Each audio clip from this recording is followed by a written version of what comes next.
you need to hide it better. I'm flabbergasted though, like just how it went down. Just because I'm like, okay, the rule of thumb in any baseball league and baseball game I've ever been involved in, the home team puts the rosin bag out there. Yeah, it's for both teams. You don't go pick up the rosin bag in the fourth inning like it's your, a long last toy or something and try to put it in your back pocket. Yeah. And not do you do it in front of like everybody and their brother coming off the field here going, what the heck? Yeah. Yeah, like just don't do it.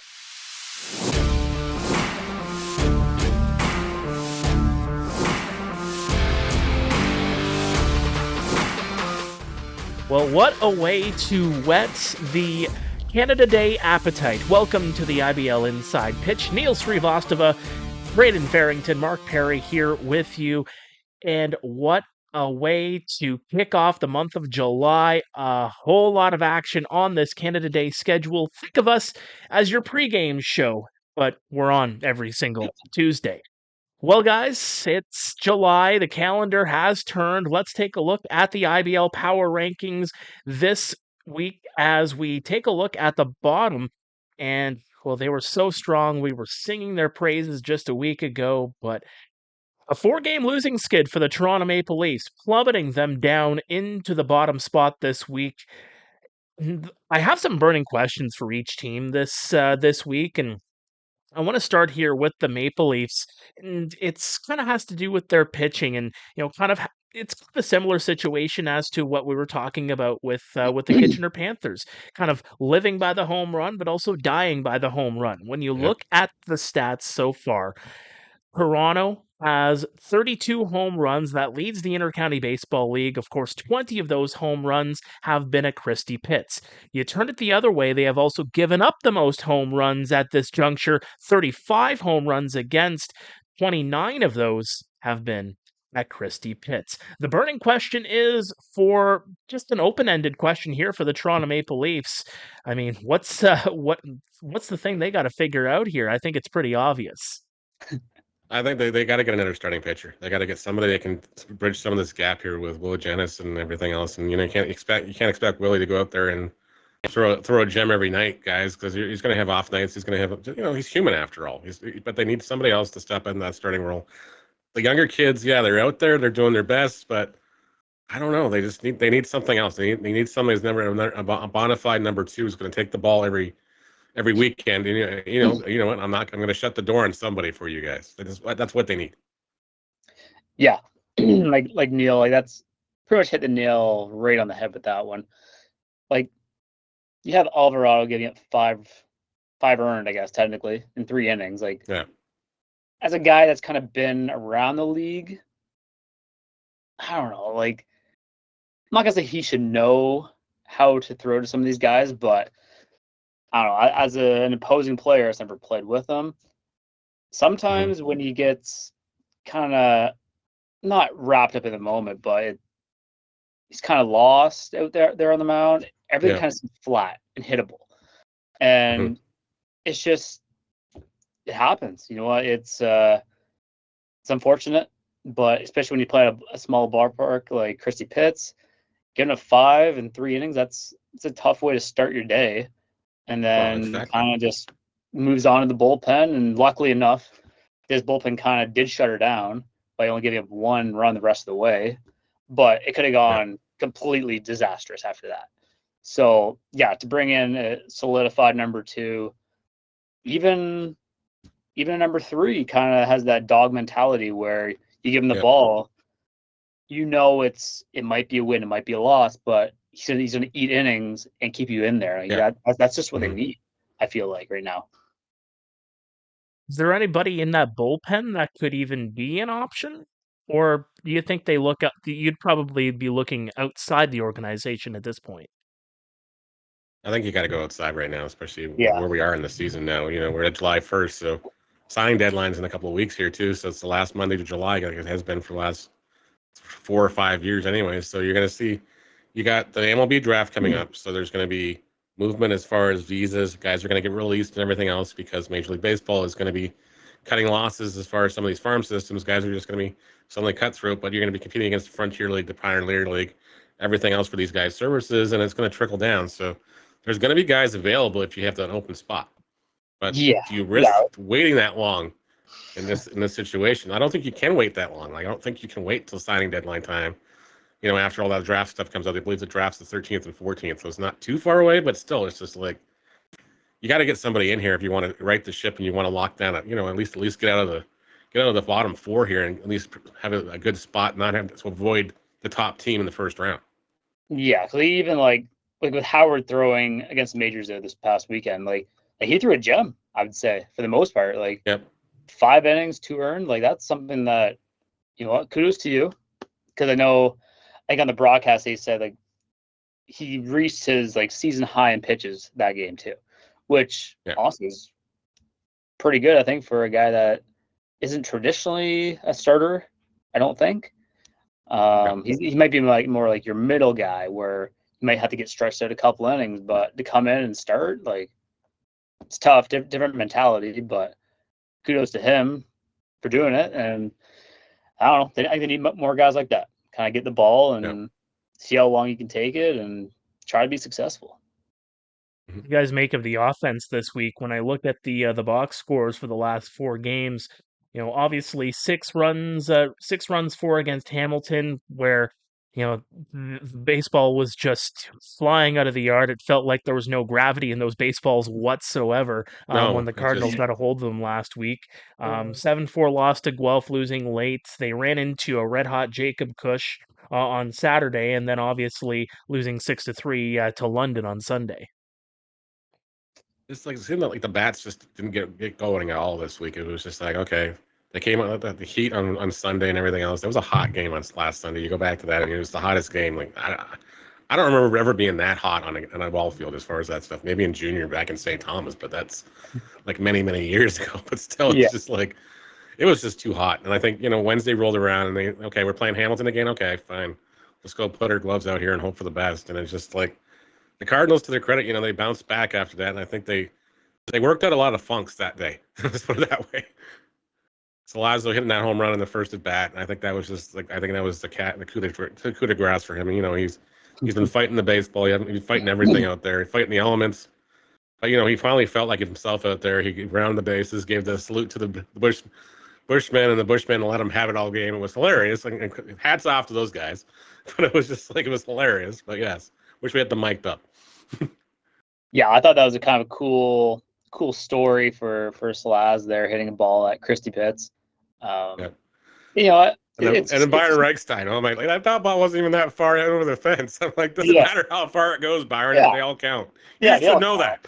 You should know that of all people. It was just cool, right? Because started in Hamilton, went to Toronto, had a very good run in Toronto, and then went back to Hamilton, and now going back for the first time, hitting one out, that's what baseball is all about, just the feels and being in the moment and enjoying everything. And then, you get the cool little things that go with it every once in a while. So, and then the next at bat, hit by a pitch on the ankle, which I'm pretty sure Butler told him to get hit.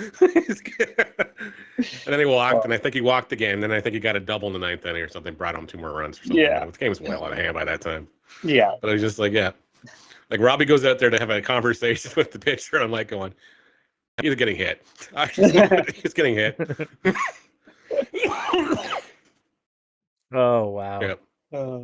Well, let's move on to the Brantford Red Sox. 1-2 on the week. They split against the Kitchener Panthers. Only 1 game head-to-head between those 2 teams left on the year. 2 teams that are in the battle for the last playoff spot in the IBL right now. Brantford at 4-16 on the year. My burning question for them: who's the nucleus of this team now that Nick Burdett is no longer with the team? Well, that's a good question, because there's not a lot of veteran ties anymore. There's not a lot of guys in that. Well, there's obviously Lucas Bateman. He's a product of the Brantford minor system and everything else, but there's not a lot of burning ties right now as far as that stuff goes. There's a couple of guys here and there, but I don't know. It's just like, who's anchoring that now? Is it, or is it just time for a fresh slate here? And which pretty much what they've done now anyway. So, but it's just like, okay, we're going to find some new stars or new people to build this team around. I think I have the answer. the glue that holds this whole ship together, Emmett. Emmett Cooper. Little Emmett. Are you Team Emmett? Team Are Emmett. you Team Emmett? Team Emmett. Get him to Hamilton. The glue that's going to push these guys into the playoff spot. And I got it. It's from. I'm going to put my league hat on for a minute. I love this thing. I just love it. I love it to death. I love it. Emmett, if I was able to answer the question for you, I would right now, but I can't. So it's not my call. It's in the powers of B's hands. We're working on it for you, but I'm just not making any promises. I will say, last year at the All-Star game, I don't know if the league allowed this or not, but like the players, we just said, "Hey, you're going to come on the field anyway." Who cares? Oh, exactly. It was the same thing with the Royals bat with Gavin and everything else. I know he wants to do it too. So it's just like, well, it's not my call. Usually, it's dictated by the manager of the All-Star teams. So and everything else. And I think, if I heard correctly, Dino's got a family engagement or something going on that weekend, so he's not going to manage the team this year. It's his option. So it's going to be Barrie, and I'm not sure who. So we'll see. Yeah, Emmett. He's their guy. All right. All right, sounds good. Well, we move on. 7th spot in the power rankings this week, the Kitchener Panthers. They're 7-13 on the year. My question for them is, have they found their closer in Danny Garcia, or is it too early to tell? Obviously, Yankiel Morris now confirmed it's a season-ending injury, 2 tears in his rotator cuff. Yikes, to say the very least. That's not fun. Question marks. Obviously, Nick Parsons moved over to the inactive list. Arthur Kawara outright released by the team as well. It seems like Klaus Appelvich has kind of taken a hold of that first base position now for the Panthers organization. But again, you look at them, splitting with the Brantford Red Sox this past weekend. That walk-off loss to the Chatham-Kent Barnstormers as well. What do you guys make of the Kitchener Panthers and that burning question that I have for them?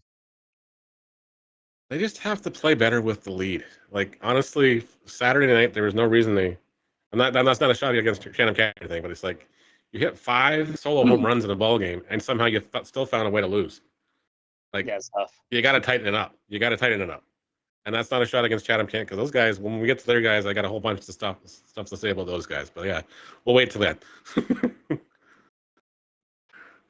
Yeah, I just think the bullpen needs to be better. That's just, I've already, I'm not going to say I faced this question outside of, this podcast, but I already have with a certain member on that team. He knows who it is.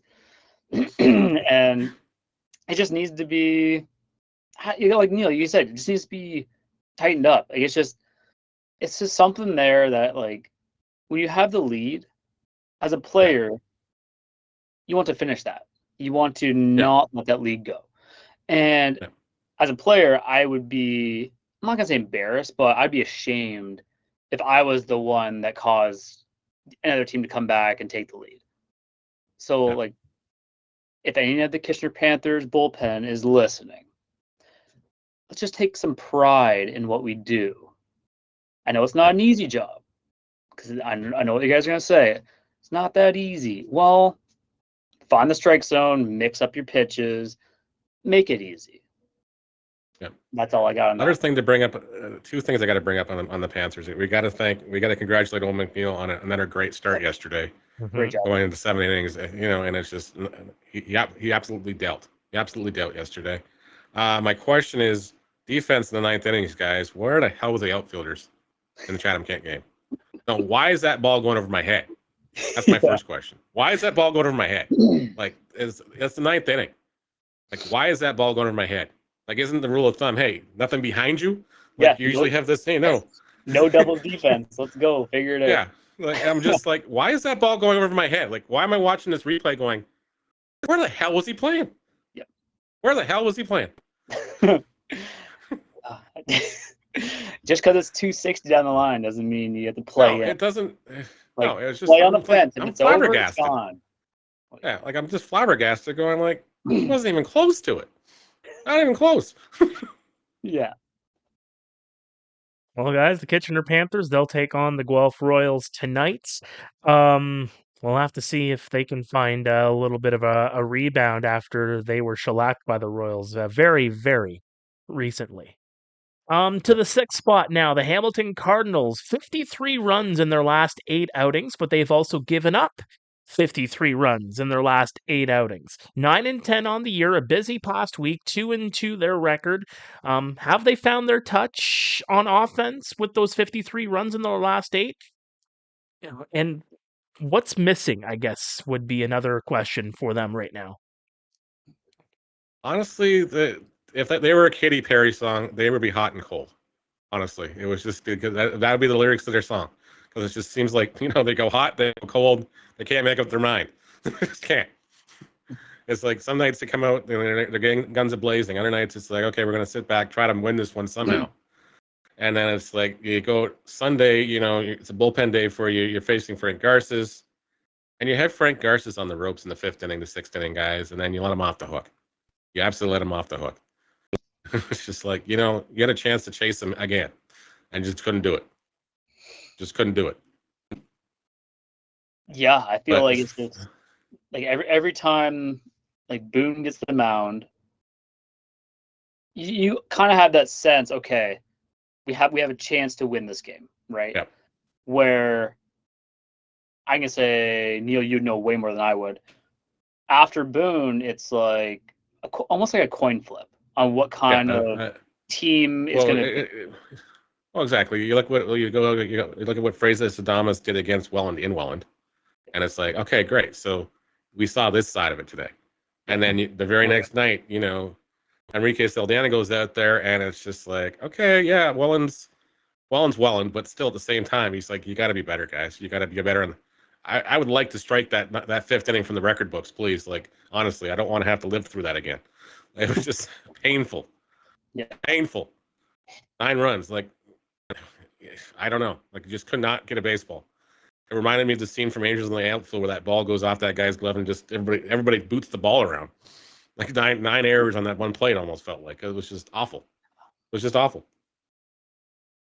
Yep. Yeah, you go back into that game, you take away those runs that Welland scored in the 5th. They scored 10 in that inning. It would be an 8-4 ball game. Hamilton would be in favor in that one against the Welland Jackfish. So, and I think it's a conversation that we've had, multiple times before with basically every team in the league, it seems, at one point, where it's you let one inning kind of get the best of you, and for some reason, 9 times out of 10, it's game over. Yeah. I think the lesson a lot of these teams need to learn is, okay, if I make a mistake, I'm getting the next one. I got to get the next one. And unfortunately, Friday night, that was the case of, hey, nobody's getting the next one here, guys. Just got to find a way to get out of this now. Yeah. Hamilton Cardinals, 9-10, their record going into this week's action. To the 5 spot now, the Guelph Royals. They're also 9-10 on the season. Snapped a 5-game winning streak on Sunday against Chatham-Kent. They were red hot beforehand. Obviously, congratulations to Jacob Cush and the performance that he put on against the Maple Leafs. Looking like the IBL pitcher of the year from last season. But that kind of brings me to the question as well. When you look at that pitching depth, it seems like they started to run out of it after that game against Toronto. No offense to the pitchers of record in the game against Chatham-Kent, but I do have 2 burning questions for the Guelph Royals. Do they have enough pitching depth beyond their starters? And who do you shift off the roster in order to make room for a guy like Franklin Torres, who's rumored to be coming back in a couple of weeks?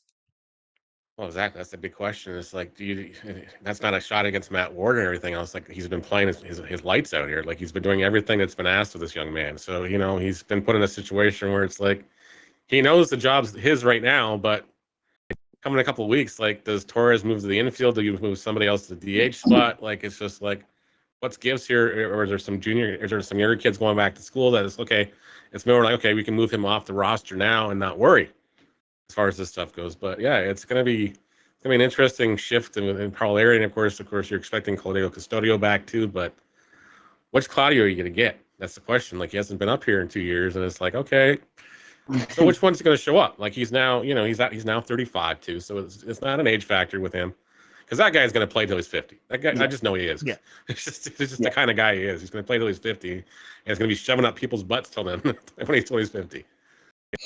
But as far as that stuff goes, but yeah, it's just I don't know. Like this team, I look at this. I look at the home run totals. They got 8 home runs as a team. This is not what the Guelph Royals used to be built around. No. They used to have a lot more pop in these bats. Now it's like, okay, they can get the gaps and everything else. They have the speed. They have guys that can do things, but it's just like they got to put it together consistently, and they haven't done that yet. Yeah. And it's the Like kids that are doing it. Like Yeah. minus Garrett Takamatsu, I think the top 5, top 6 in that lineup are guys that you wouldn't necessarily expect to be up there. I mean, Jordan Gallo, who just arrived onto the team. David Stanley as well as up there. Matthew Ward, who you just mentioned there too. Mhm. Mark Nellis, who is another junior, is up there as well. Around the 300 mark when it comes to batting average. Mhm. Yeah, like this would be. I'm not gonna say like the Royals team. Traditionally, you'd have to worry about if I make a mistake as a pitcher, is it going to leave the park? Yeah. This year, it's just, I'm not going to say I'm confused, but I'm like, this isn't the Royals of years past where No, it's not.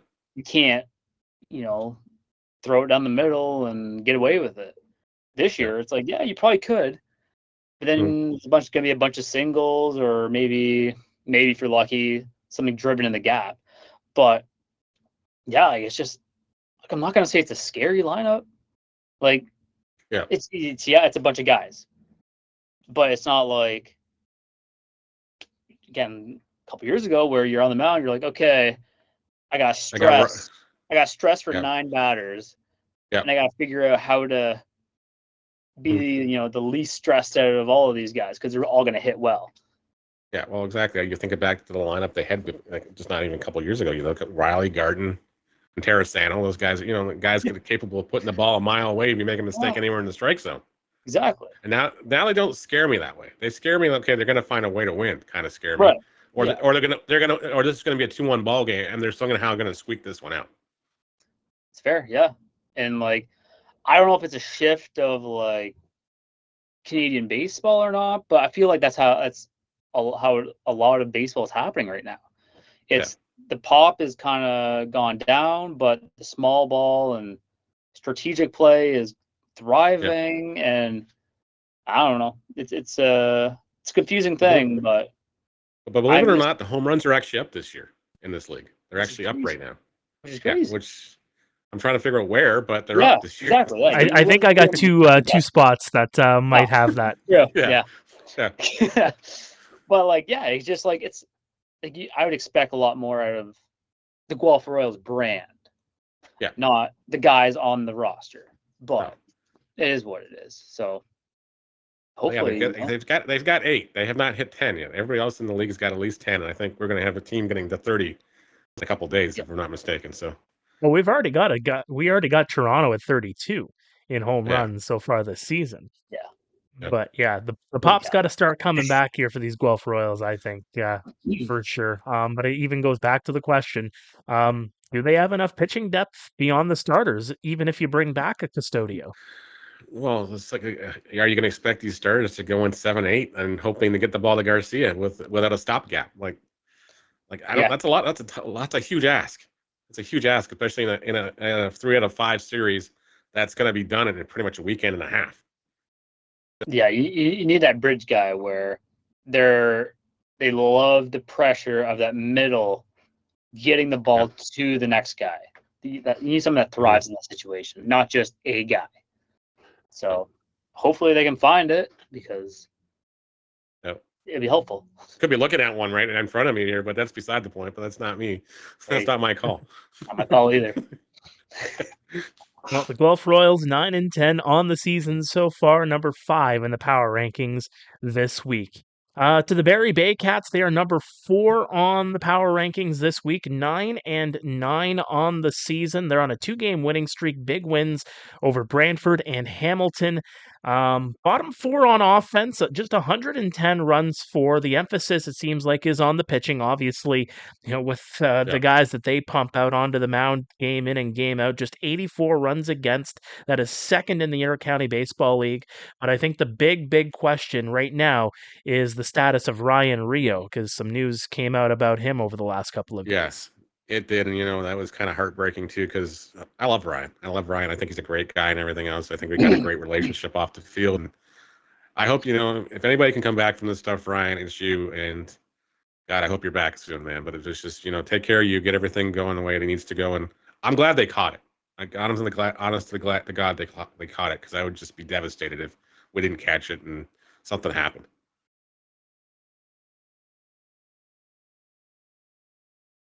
Well said, Neil. Sorry. I absolutely agree. It's tough, man. Like, health is nothing to No, exactly. nothing to mess around with. No, I'm just sorry I'm losing it here too, just because again it hits hard. Mm-hmm. Absolutely. When you guys look beyond Ryan, what do you guys make of the Barrie Baycats? Right now they are hurt. They are hurt hard. They are hurting hard right now. Francisco Hernandez is out of the lineup. Malik Williams is gone for the year, and it's just like okay. So now they're bridging gaps here. They had Alex Wickett out there at second base yesterday. Kid did a great job. Did an absolutely great job. Got run over by the conductor at second base just because he was in the wrong spot. He was in the wrong spot. And it wasn't intentional. Srivastava was going to the bag to break up a double play, and Alex, you can't stand there. You just can't stand there. He's like twice your size. You just can't stand there. Yeah, sorry. Never a good battle when that happens. That's for sure. No, you just can't stand there, and it's just like that. And it wasn't intentional or anything else. Lazo mentioned me. Did you look at the replay? And I'm like, yeah, I looked at it. It was clean, man. Nothing you could do. Nothing the poor kid could do. He was just, unfortunately, right in the front of a train. Literally. Yeah.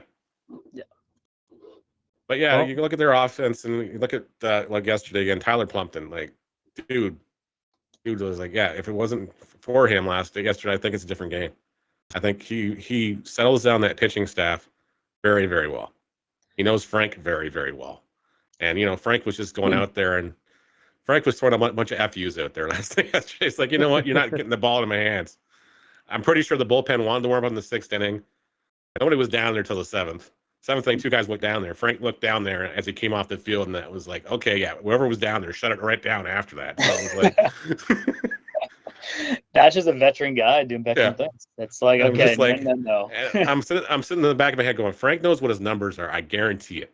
Like, I guarantee it. He knows, okay, I'm close to a strikeout lead right now. I can probably knock my ERA down on a couple of other points here. So, I'm going back out there for the 8th. Yeah. And even now, like some of the guys that they do have in the bullpen, like, love the bullpen guys. Doesn't matter what team.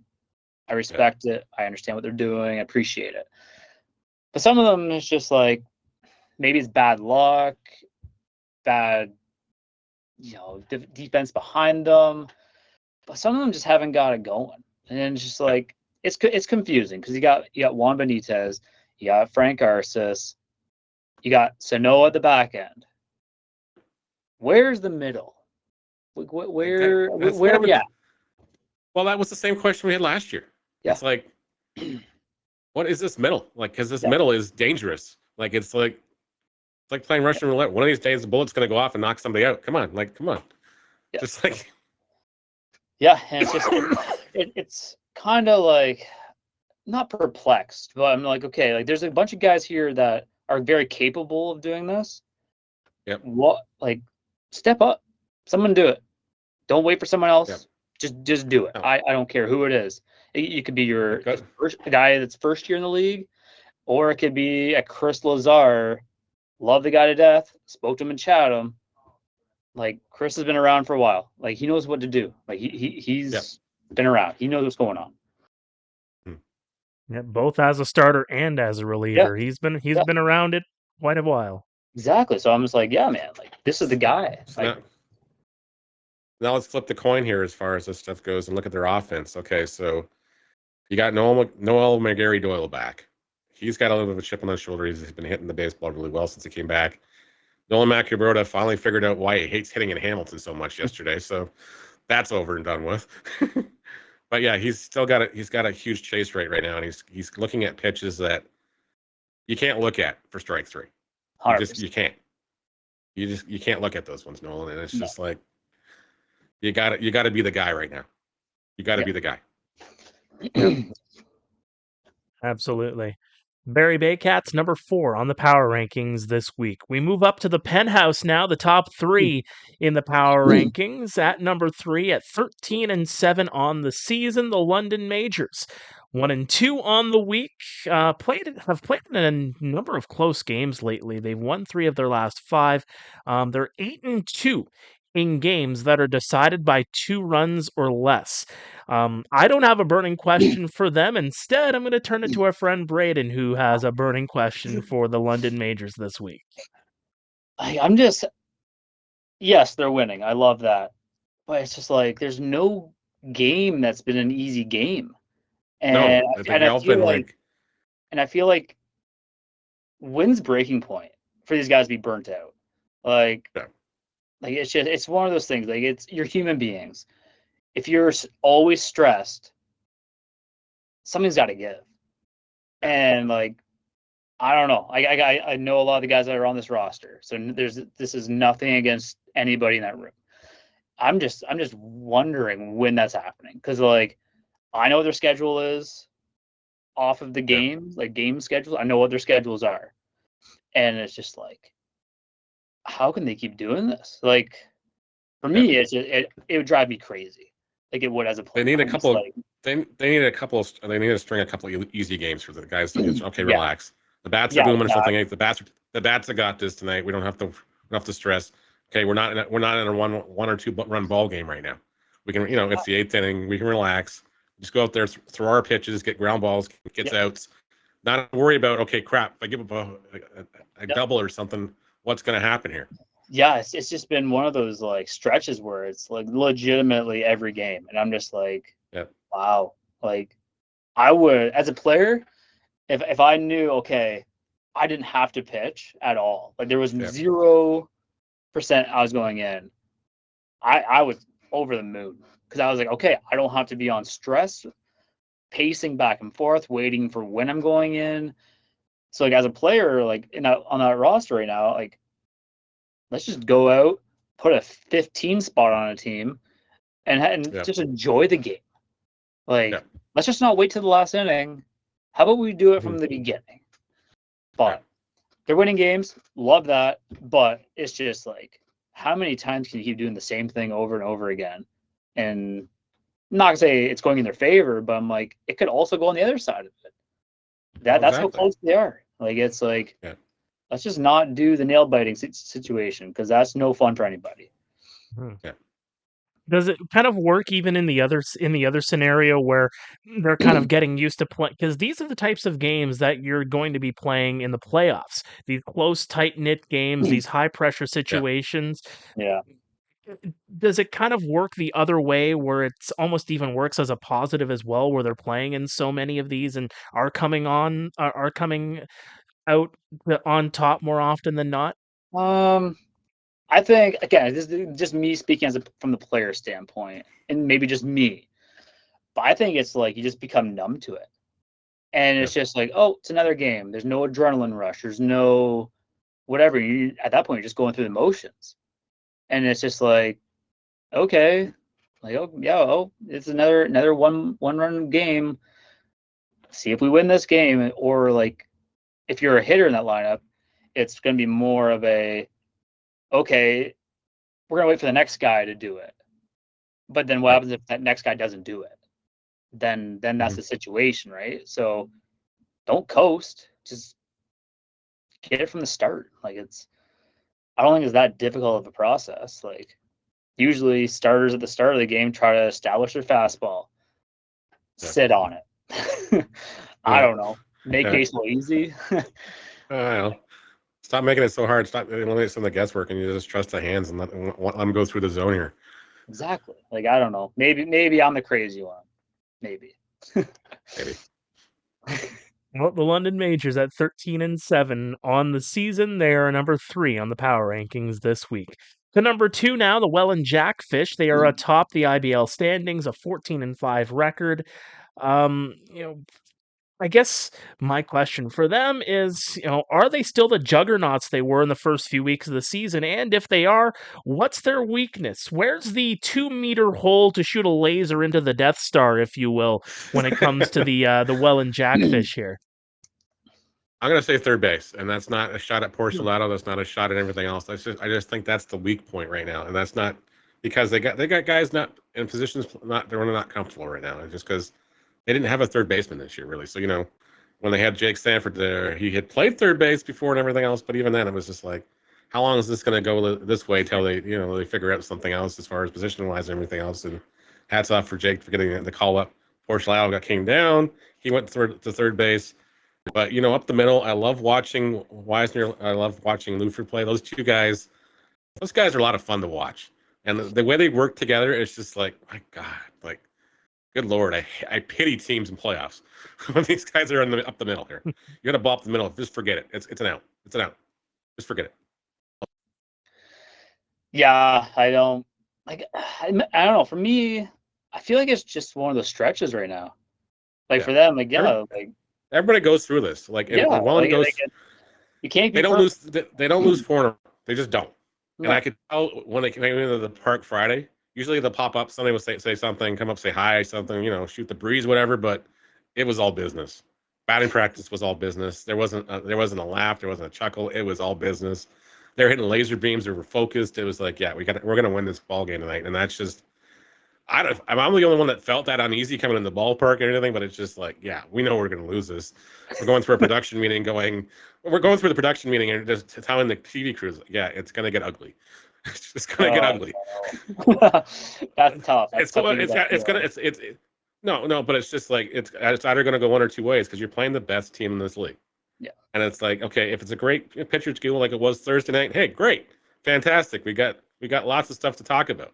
Yeah. But unfortunately, that 5th inning came around, and I was just like, "Oh man, I'm like burning through things left, right, and center, and the 8th inning is still going on." I'm just like, "All right, for the love of God, somebody get it out, somebody somehow, please."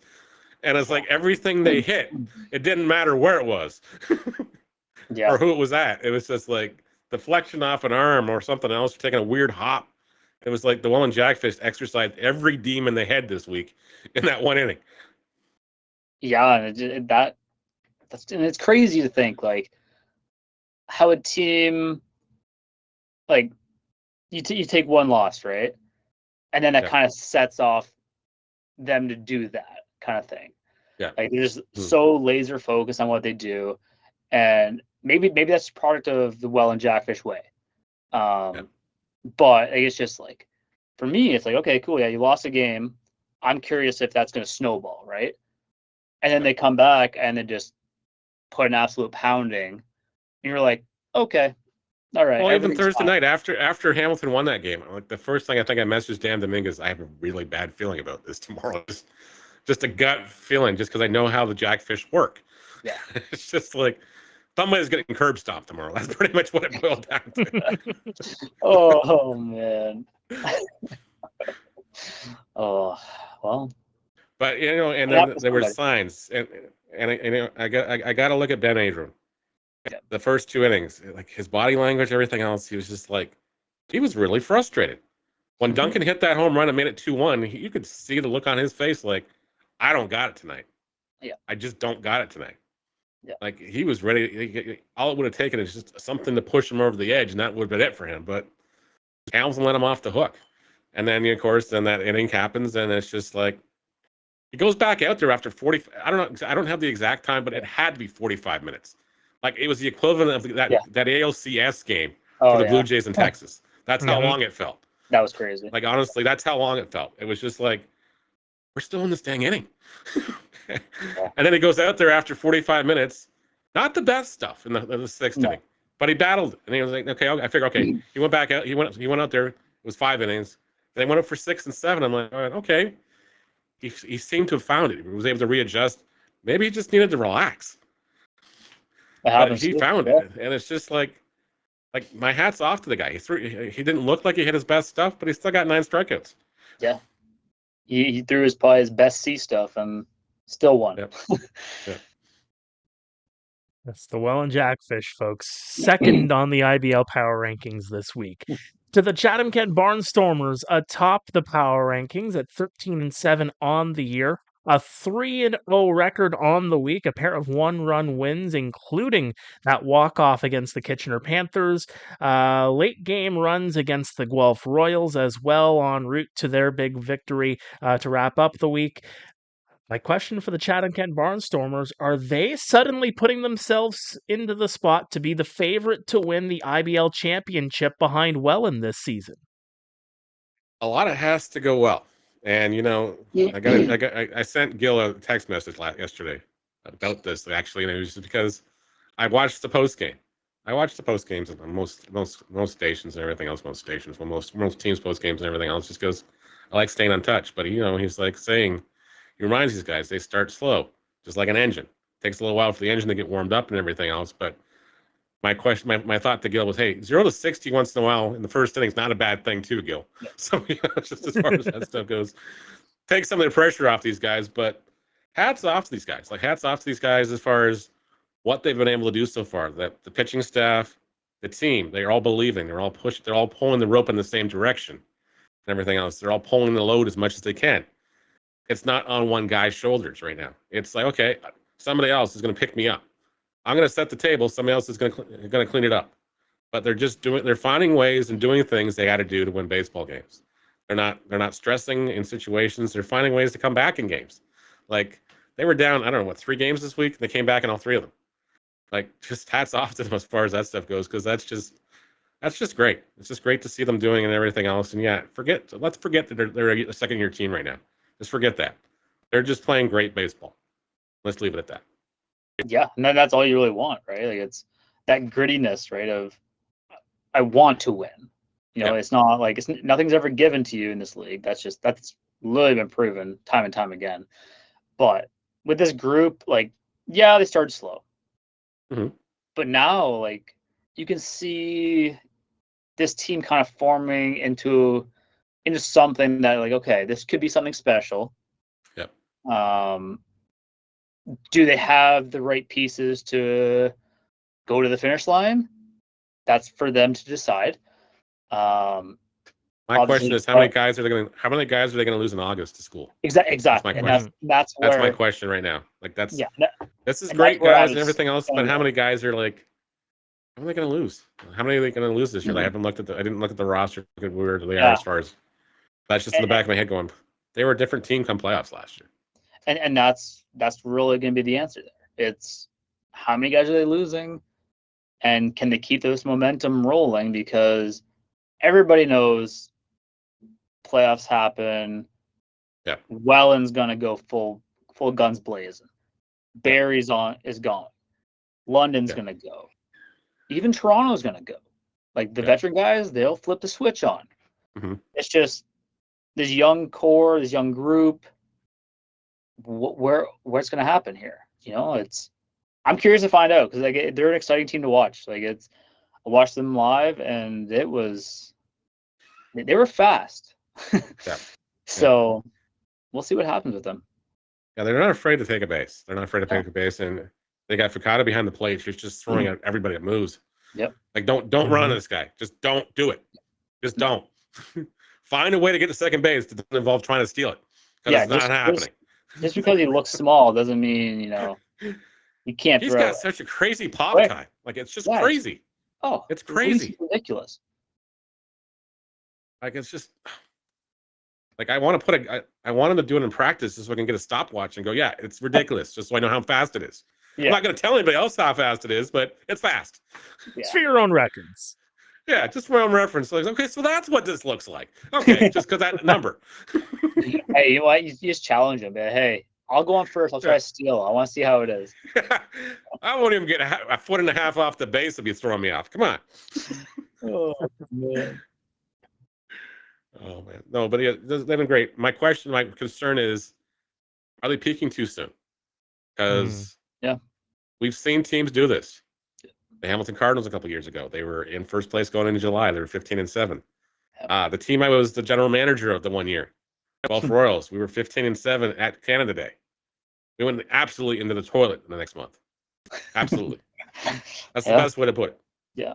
It was just absolutely how we went. No, we were fighting you guys on Canada Day, first place. Yep. And then it just went downhill. A lot of things went wrong, but a lot of things went like in a hurry. It was just like it went downhill.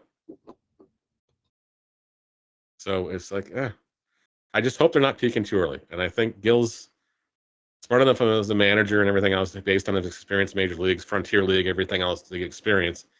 They're going to have to lean on that to guide the ship through this thing as far as what's going to happen the next month. Because, July gets crazy. Things get happening in this league for strange reasons. Oh, yeah. You got that right. Well, that's the Chatham-Kent Barnstormers atop the IBL Power Rankings this week. Still to come on the IBL Inside Pitch, IBL All-Star voting is well underway, and we're starting to get a sneak peek into who is leading and who isn't. Sticky stuff on the convo coming up, and Canada Day schedule. This is the IBL Inside Pitch, the Canada Day edition. Stay with us. We'll be back after this. Get ready, Hamilton. It's the 2025 IBL Home Run Derby and All-Star Game.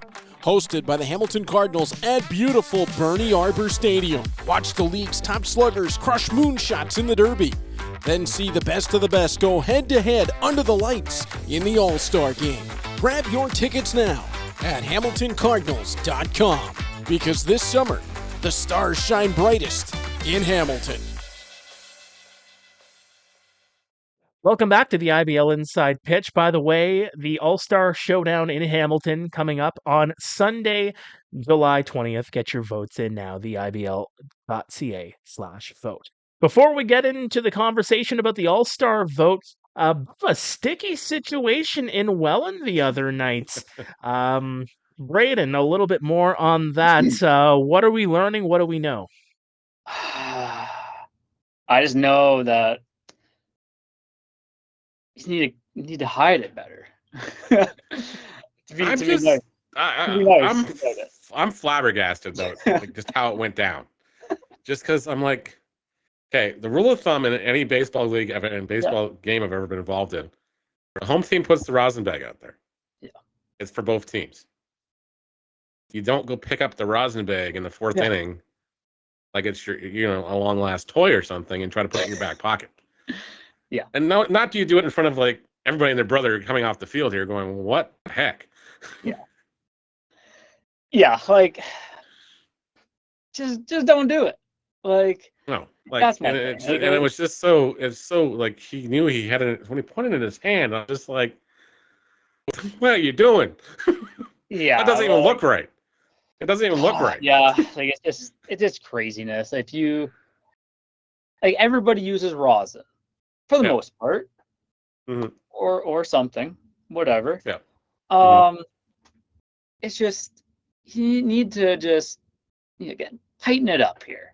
Yeah. You know what? Like sometimes it's definitely a benefit, but like, is it a crutch too? Sometimes I'll go on record. I'll say, hey, I've tried some stuff for practice only. And it was kind of cool. It was kind of cool to use. And you just got to figure it out how to throw with it and how to hide it better. And how to hide it better.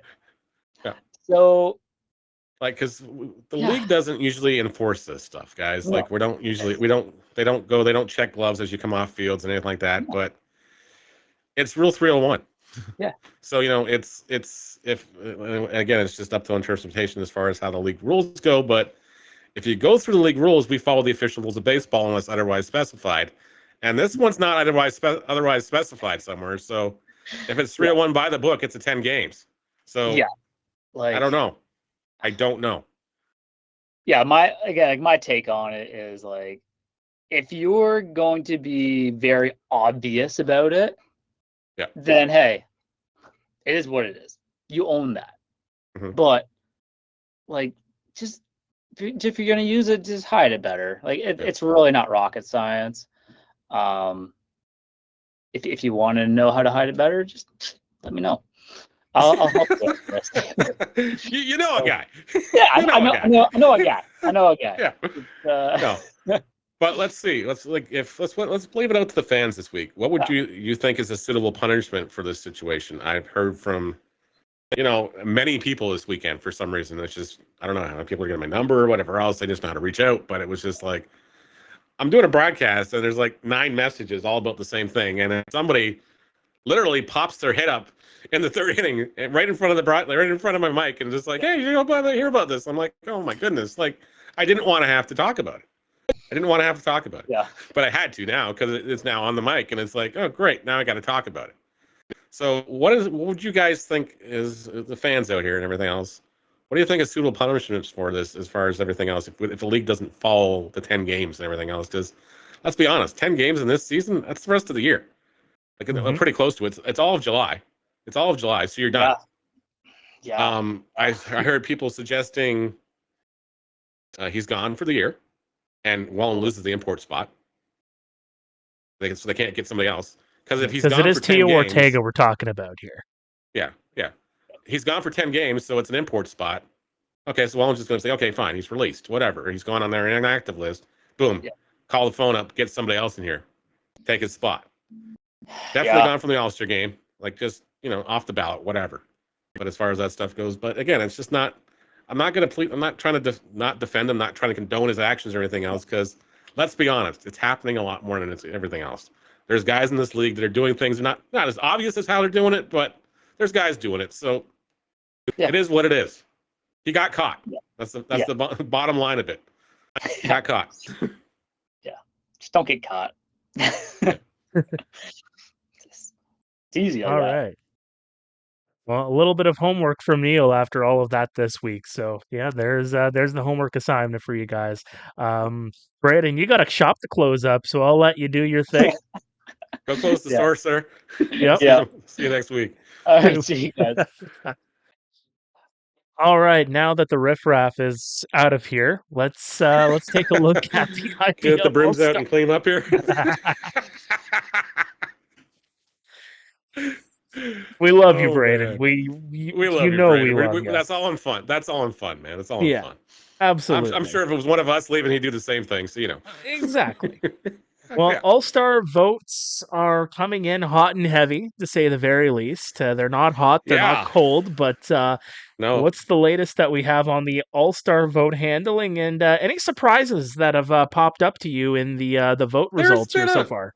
There's been a few as far as the votes and everything else, because I'm not going to give numbers because it's not in their business as far as everything else goes. And yeah, people are saying it's a popularity contest. Well, if it's a popularity contest, then change the vote, guys. Like, go out there and vote. Like, just you can curtail these things.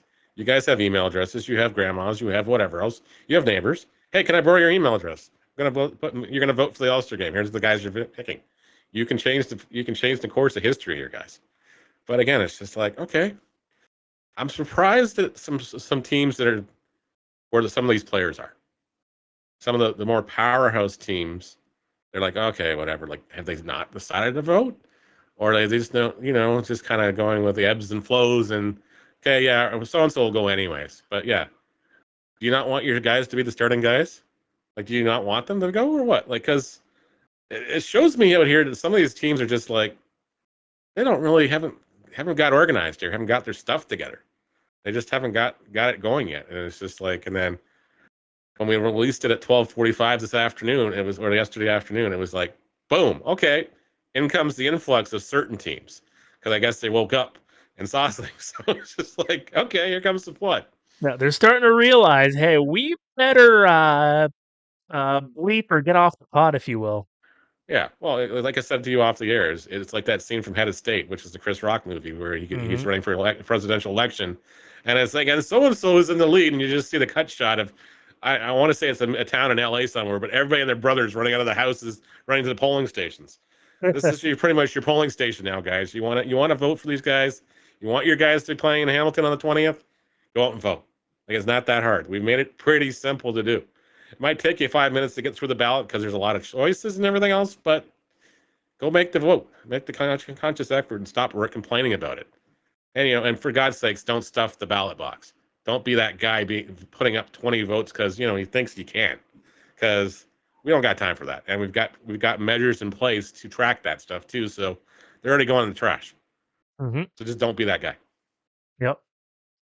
And kind of on that topic, when you take a look at maybe certain players that are getting selected, that may not be part of a team anymore, that may be on Yep. an inactive list, maybe released, or Yep. say, guys that are moving up to the Frontier League. I guess how does the league kind of handle that? If say, Caden Cardoso for London ends up Yep. getting, Well, the top exactly. vote, and he's playing in Ottawa. Well, again, with the Cardoso situation, we were asked by the London media team to leave him on the ballot because they honestly thought he was coming back by now. So it's like, okay, well, it's a catch-22. So people are complaining in the chat. That's their God-given right to do so. And I get it. But the answer is London asked for us to leave him on the ballot. Well, other guys got released, like July Vittini, who was a catcher for Hamilton, is no longer on the roster. His votes are still there because we can't go delete the ballot. Because if we go delete the vote that has Vittini on it, it's 164 votes. So you're going to suddenly get thrown out the window, which is going to impact the other 164 people that voted for other players on that same ballot.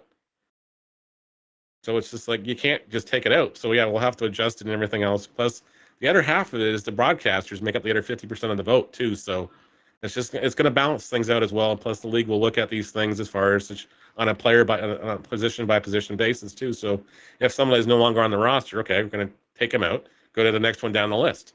As far as that stuff goes, if in the case where Ryan Rios, he might win the ballot and everything else, but he won't be able to play.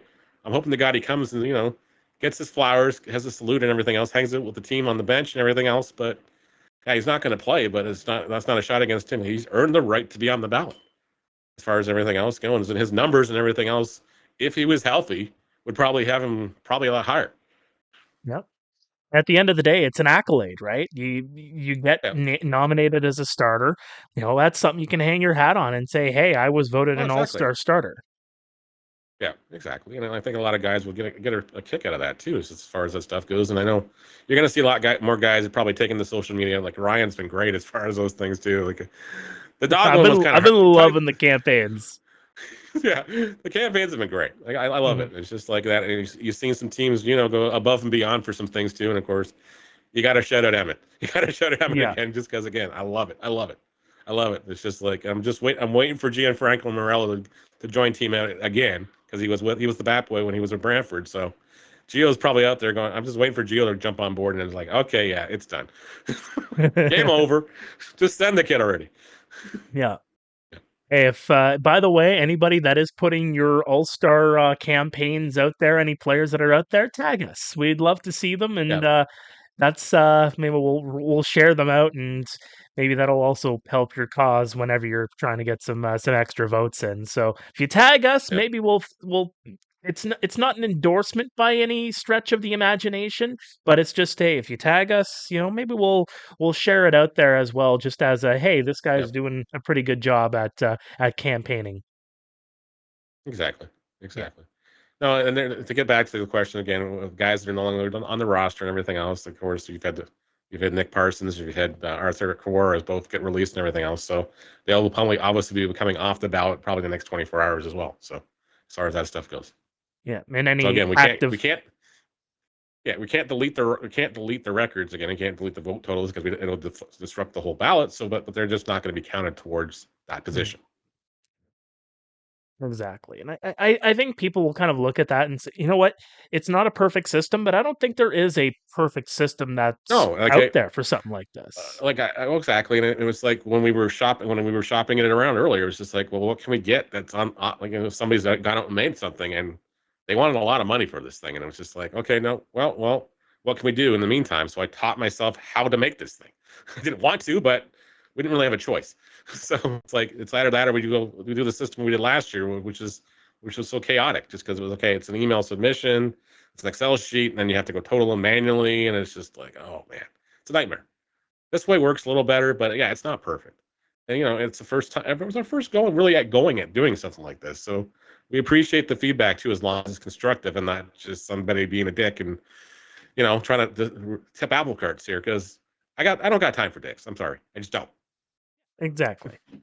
Well, get your votes in. Neil, when are votes due by? So votes are due by next Monday, July 7th, by 11:59 p.m. We're gonna have another release as far as another update on Friday to give you guys a heads up, and then of course, we'll have a last chance update on Monday at noon next week to just give you guys the lay of the land. Say, okay, these are the guys that are leading. We're not going to show you numbers, but if you haven't voted, you might want to get off the pot and you get this happening here in a hurry, or at least get yourself organized so you guys all vote in mass and crash my server. I dare you. Come on. Crash Neil's server. Oh, I absolutely love it. Well, we're heading into a big month, not only with the All-Star Showdown happening in Hamilton, but also the transaction deadline is coming up near the end of the month too. A whole lot is going to be happening over the next few weeks in the IBL, and we'll have you covered right here on the IBL Inside Pitch every single Tuesday. But for now, we are going to bid you adieu. Don't forget, there's plenty of Canada Day action today. 2 games starting at 6:05 Eastern. It is Brantford at Chatham-Kent, so the Barnstormers hosting the Red Sox. The Barrie Baycats are in London for a 6:05 first pitch at Labatt Park. The Welland Jackfish host Toronto at 6:35, and a Battle of Highway 7 at 7:30 at David E. Hastings Stadium. The Kitchener Panthers are in Guelph to take on the Royals. I'll be on the call for that one, so if you didn't have your fill with this, so almost an hour, I would assume, at this point in time. Yeah, If you didn't just have over an enough hour, of a just fill over with an me, hour. well, you can listen to me on the broadcast tonight, and maybe Neil will chime in during the chat at some Well, point. we'll definitely chime in, but I think the plan is tonight to actually put all 4 games up on the same screen and call it Diamond Vision on the league Ooh. website tonight, and just have some fun with it, and have some fans. Can't decide which game they're coming with us. We'll chat about all 4 games that are going on. We'll kind of like an NFL red zone thing, and cut away to various things as they go on throughout the night. Is this going to be 4 hours of commercial-free baseball? Oh man, no. Yeah, it might. It just might be. Just might be, because I don't think the league site's not sponsored yet, so you can't. It's not monetized, so there's no ads going that way.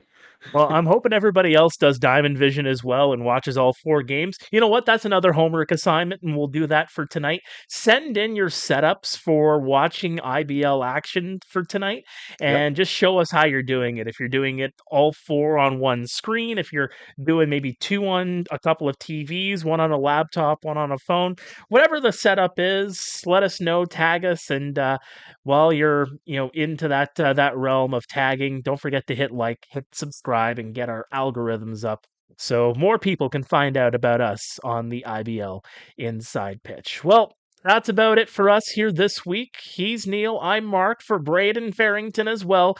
We'll see you next week here on the IBL Inside Pitch. Happy Canada Day, everybody. Happy Canada Day.